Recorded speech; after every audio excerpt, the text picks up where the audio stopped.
السلام عليكم، ازيكم يا بنات؟ النهارده ان شاء الله هعمل لكم ريفيو عن اقلام الكحل اللي عندي.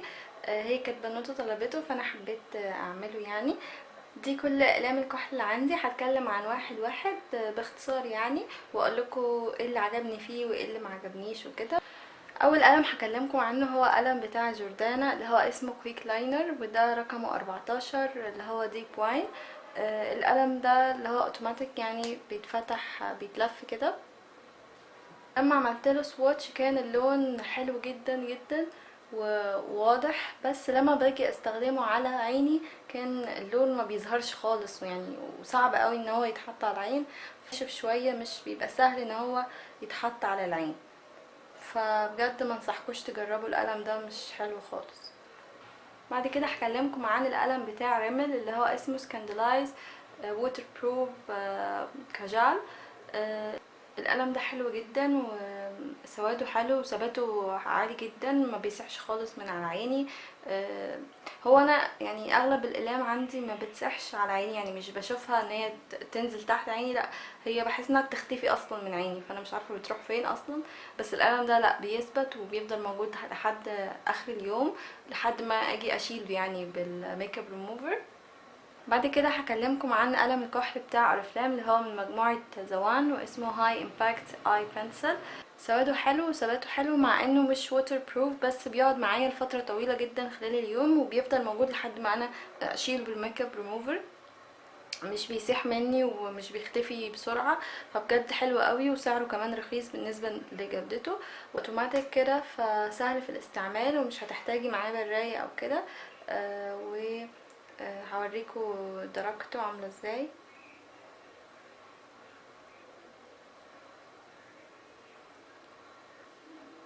بعد كده هكلمكم عن القلم ده من فلوريل اللي هو اسمه سوفت اي بنسل، وده ووتر بروف. ما عجبنيش، مش عارفه هو المفروض ووتر بروف بس هو مش ووتر بروف خالص، ما بيقعدش على عيني. يمكن بتاع اوريفلام احسن منه بكتير، ما بيسحش زي ده ومش بيختفي على طول زيه، مع انه ده مش ووتر بروف وده ووتر بروف.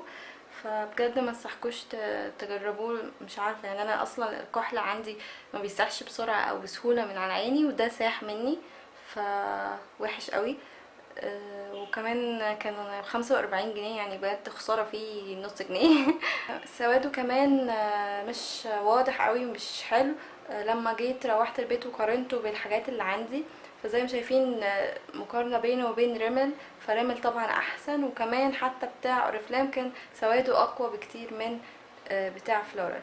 بعد كده هكلمكم عن القلمة دي من ماركة اسمها التا. هما كانوا جايين لي هدية وكده، فانا مش عارفة هما بيتباعوا فين او سعرهم او كده.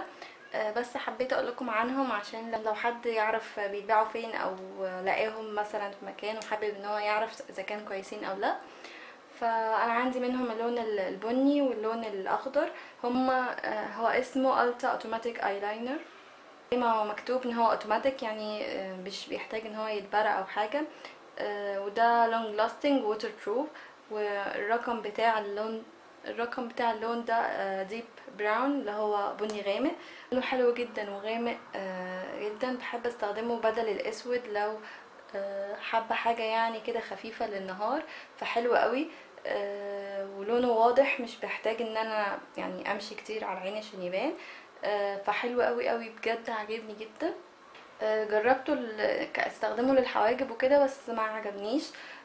كان لونه يعني غامق شويه على حواجبي، فمحبتش شكله على حواجبي خالص، كان بيدي شكل اوفر شويه يعني، فحبيته اكتر ككحل يعني جوه العين. اللون الاخضر بتاعه كمان جميل، ولونه واضح وناعم جدا.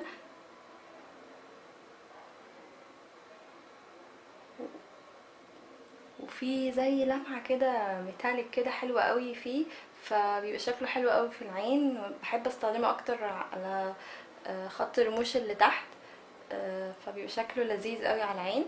بعد كده هكلمكم عن الايلاينر بتاع اماندا اللي هو اسمه باور اي اللي هو اسمه باور ايلاينر. سواده حلو ثابت، ما بيسحش وما بيطبعش على الجفن وكده، فبجد انصحكم تجربوه، حلو قوي قوي قوي. بس مشكلته الوحيدة معايا ان هو كان بيحرقني في عيني، فانا اعتقد ان عيني حساسه منه، معرفش هم حاطين فيه ايه بيخلي عيني تحرقني. دي المشكله الوحيده اللي فيه. فانت لو عينك حساسه ممكن ده يضايقك وما يعجبكيش. لكن لو عاديه وكده بجد ممتاز ممتاز بجد. ده شكل الفرشه بتاعته. هي الفرشه رفيعه، الفرشه دي صعبه شويه لو انت مبتدئه. عندهم كمان اللي هو ديب لاينر، الفرشه بتاعته اقصر شويه فاسهل في الاستعمال لو انتي مش بتعرفي ترسمي الايلاينر كويس، فالتاني هيبقى اسهل لك. بس انا لما قارنتهم لقيتهم زي بعض يعني، وكان الفرق في السعر ده ارخص شويه، فقلت اجرب ده الاول، لو عجبني مثلا ابقى اجيب التاني وكده. تمام. هو اول ما تحطيه بيبقى كده ويت شويه، فبتستني شويه، وبعدين ولما بينشف بيدي اللي هو فينش مات على العين، كانه كحل بالظبط، يعني كانك حاطه كحل، وبيدي فينش مات وسواده قوي جدا، فبجد حلو. هوريكم دلوقتي لما ينشف شكله عامل ازاي. ده شكل الايلاينر بتاع اماندا لما نشف. شكله مات زي ما انتوا شايفين، وسواده قوي جدا، فبجد حلو قوي. بعد كده هكلمكم عن الايلاينر بتاع جاش. الايلاينر ده اللي هو لونج لاستنج ايلاينر بان. الايلاينر ده انا كنت متردده لما جبته، وكان عليه عرض بصراحه، اللي هو ده اللي خلاني اجيبه، وما كنتش هجيبه يعني لو معلهوش عرض. بس لما استخدمته عجبني جدا جدا.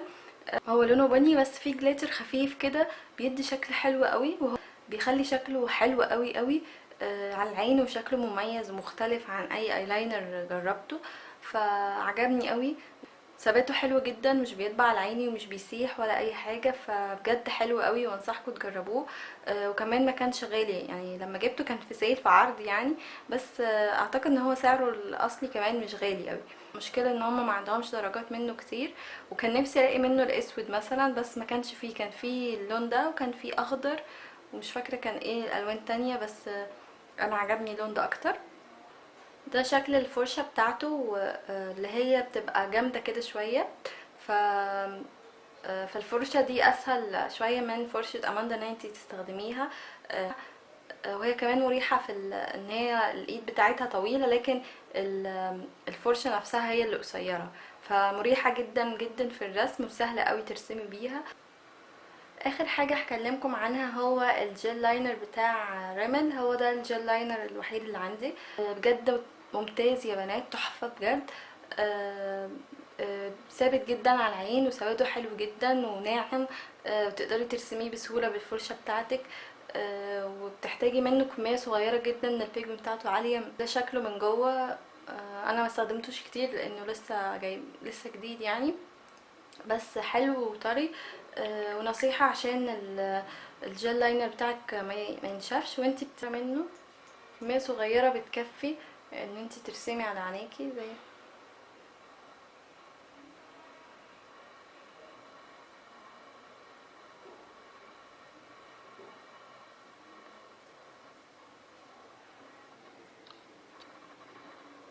بس كده، دي كانت كل الايلاينرز بتوعي والسواتش بتاعتهم. يا رب يكون الفيديو عجبكم واستفدتوا منه.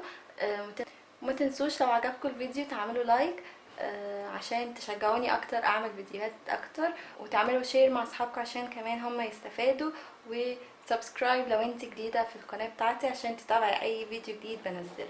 اشوفكم ان شاء الله في الفيديو اللي جاي. مع السلامة.